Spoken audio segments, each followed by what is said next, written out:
Paz, gente, tudo bem com vocês? Estamos aqui no nosso segundo vídeo da nossa série Maturidade Ministerial. No nosso primeiro vídeo nós falamos especificamente da palavra maturidade. Nesse segundo vídeo eu já quero entrar um pouco mais no âmbito ministerial para nós compreendermos algumas coisas importantes que o Espírito tem para falar conosco nesse vídeo, tá? Pessoal, o que eu queria que vocês compreendessem? O tema do vídeo de hoje é compreendendo o meu lugar em Deus. Por que eu preciso compreender o meu lugar em Deus? Quando eu não tenho essa compreensão, quando eu não tenho isso declarado dentro de mim, no meio do caminho há de gerar sofrimentos na minha caminhada. No meio do caminho eu vou me sentir afugentado, ameaçado, diversas coisas, e talvez eu leve o ministério, o reino, para um lado que não é o correto a se seguir. O que acontece? Qual é a importância de eu compreender o meu lugar em Deus? Eu não sabendo qual é o meu lugar em Deus, existem grandes chances de eu gerar em mim sentimentos e motivações equivocadas, tá? Então, por exemplo, uma das importâncias de eu saber qual é o meu lugar em Deus. Eu me torno uma pessoa menos ofendida. Eu me torno uma mulher menos ofendida. Eu me torno um homem menos ofendido. Ofendido? Como assim ofendido? O que nós precisamos ter a compreensão? Quando eu não sei que eu tenho algo especial, que eu tenho algo peculiar, que Deus depositou algo especial para mim, tudo ao meu redor se torna uma ofensa. Tudo ao meu redor se torna uma ameaça. Ou seja, se eu canto e eu entrei num ambiente que alguém cante melhor do que eu, aquilo se torna para mim uma ameaça. Eu me sinto ofendida por aquilo. Se eu entro num ambiente, que alguém pregue mais que eu, aquilo se torna para mim uma ameaça. Entende? Se eu vejo alguém crescendo mais ou sendo melhor num ambiente que eu não sei qual é o meu lugar em Deus, eu me sinto extremamente ofendida, ameaçada, amedrontada, afugentada, porque eu entendo que reino, de uma certa forma, é quem é o mais destacado, é quem o melhor, é quem o mais talentoso. E também, por exemplo, eu posso entrar em um nível de frustração. Se eu prego de um jeito tal, se eu canto de um jeito tal e eu me deparo com alguém melhor do que eu, aí eu começo a dizer que eu sou ruim, que eu sou péssimo, que eu não nasci pra isso, Deus me chamou pra isso, porque quando fulano prega, acontece aquilo outro, e quando eu prego as coisas não é assim, porque ainda há uma dúvida de quem eu sou, o que Deus reservou pra mim, o que Deus preparou pra mim.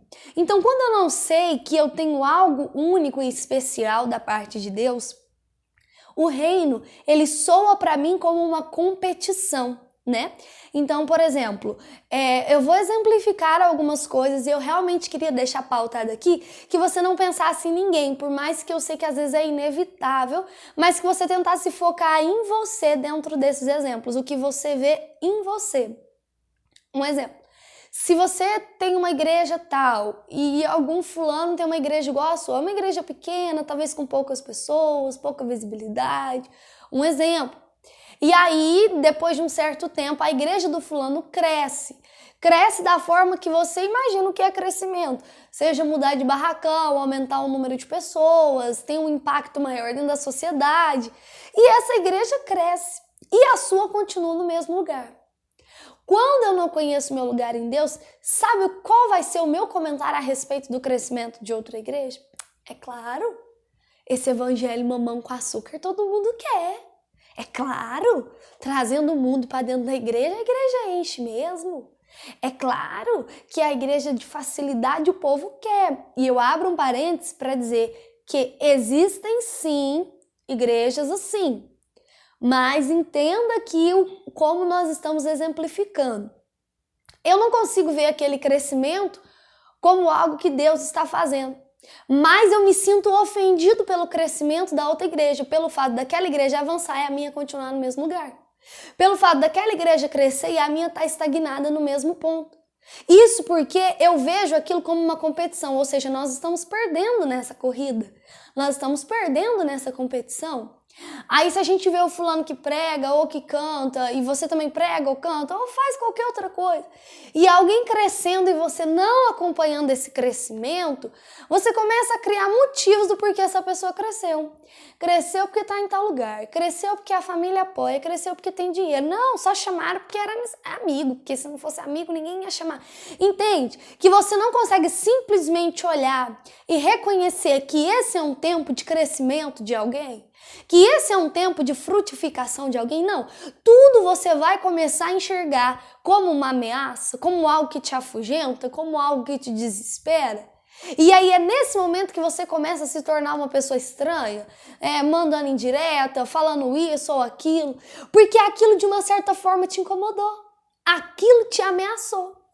Ou, por exemplo, se você está na sua igreja, você é muito próximo dos seus pastores, você ajuda, você auxilia, e chegou alguém na igreja que também é tão talentoso quanto você e também se aproxima dos seus pastores, se isso te causa alguma coisa aqui dentro, você precisa, ou tipo assim, agora meu pastor vai me deixar de lado, porque o fulano chegou. Agora meu pastor não precisa mais de mim, porque quando fulano não estava aqui, me ligava, me chamava e não sei o quê. E aí você vai achar, ixi, agora não precisa mais de mim. Por que que esse sentimento tá aí? Por que que o crescimento de alguém te ameaça? Por que que o crescimento de alguém te causa ofensa? Por que que o crescimento de alguém, de uma certa forma, te machuca, te incomoda? Você precisa ter essa compreensão, porque quando eu não sei o quanto eu sou único, o quanto eu sou especial em algo, tudo aquilo que acontece ao meu redor me incomoda. Só que existe também um contraste. Quando eu sei quem eu sou, quando eu sei para que foi que Deus me chamou, podem crescer todos ao meu redor, que isso de uma certa forma não vai me incomodar. Pode todo mundo avançar, pode todo mundo crescer, isso não vai gerar em mim um desespero. Sabe por que não vai gerar em mim um desespero? Eu quero que você pegue isso e guarde no seu coração. Entenda, existem pessoas que vão cantar muito melhor do que você, mas não existe ninguém que vá cantar como você canta. Existem pessoas que vão pregar muito mais do que você, mas não existe ninguém que vá pregar como você prega. Existem pessoas que vão dirigir uma igreja melhor do que você, que vão pastorear melhor do que você, que vão liderar melhor que você, que são extremamente mais incríveis que você. Mas isso não pode te assustar, porque ninguém vai ser capaz de fazer aquilo que só você pode fazer. E talvez se eu te disser aqui que você é único, você precisa se responder. Quando eu te digo você é único, o que causa dentro de você? Qual é o sentimento que causa dentro de você? Eu sou único, que horrível, porque eu queria ser igual a fulano. Quando eu digo que você é único, talvez isso possa te trazer uma tristeza, porque você não queria ser único. Você queria pregar igual alguém, você queria cantar igual alguém, você queria que a sua igreja fosse a igreja de alguém. Entende? Que o fato de você ser único talvez pode estar te amedrontando, porque você ainda não entendeu o poder de ser diferente, o poder de carregar uma coisa que ninguém carrega, o poder de ter ter algo que ninguém tem. Então, você precisa entender isso, você é único. E nessa peculiaridade que Deus entregou para você, você precisa fazer.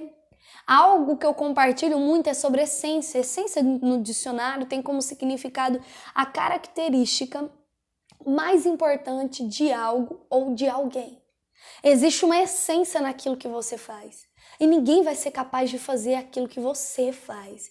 Eu posso tentar, eu posso fazer igual, eu posso fazer aproximado, mas como você executa aquilo, eu nunca vou ser capaz de fazer, porque é algo especial que Deus depositou em você.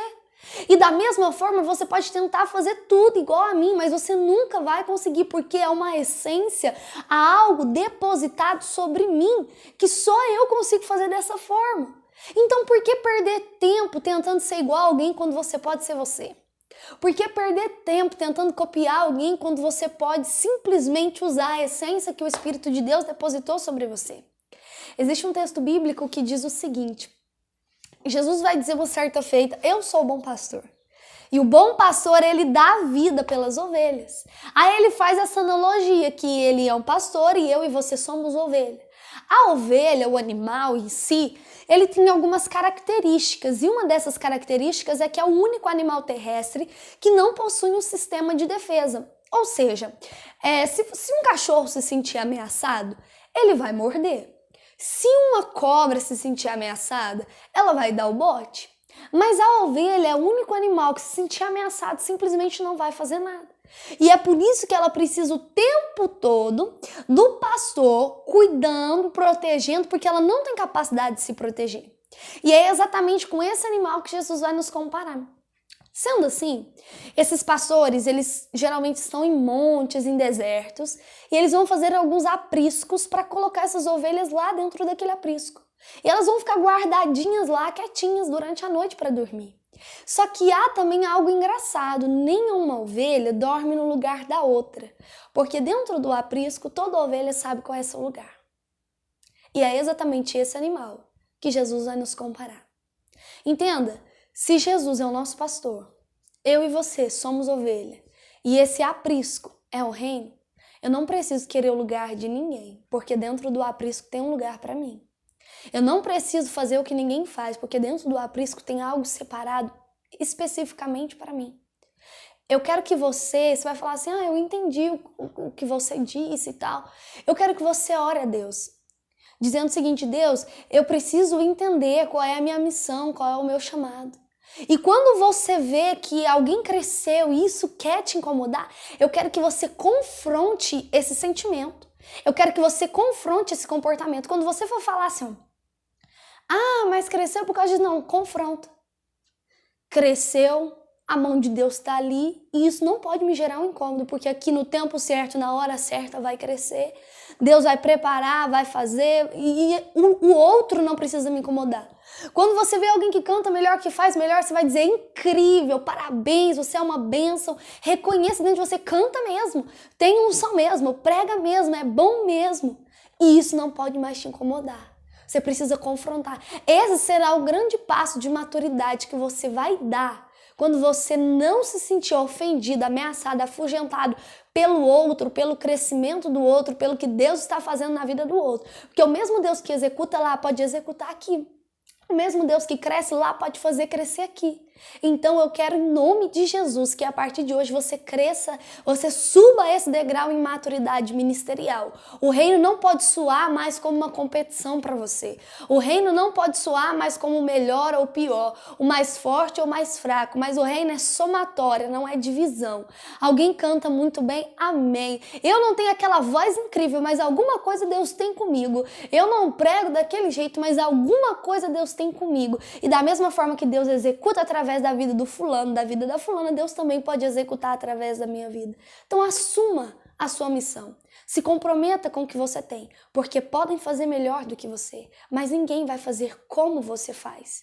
E quando o Senhor Jesus for prestar conta comigo e com você a respeito do que Ele entregou na nossa mão, Ele não vai te perguntar por que você não fez como fulano, por que você não fez como ciclana. Ele vai dizer assim, por que você não fez a sua parte? Por que você não fez como você?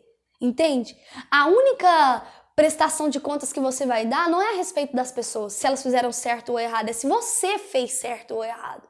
Então se preocupe em fazer o seu. E algo que eu digo na minha congregação é o seguinte, esteja tão ocupado com aquilo que Deus te deu que você não vai ter tempo para ver nada que está acontecendo ao seu redor. Quem fez, quem não fez, quem pecou, quem caiu, quem levantou, você não vai ter tempo para ver isso, você vai estar ocupado e comprometido com aquilo que Deus colocou na tua mão. Então, a partir desse vídeo, eu quero que você suba esse degrau de maturidade ministerial, que é compreenda o seu lugar em Deus, para que nada mais te frustre ou te deixe ameaçado ou ofendido. Se esse vídeo abençoou a tua vida, deixa um like, compartilhe, deixe seu comentário aqui, que Deus abençoe em nome de Jesus. Até o próximo.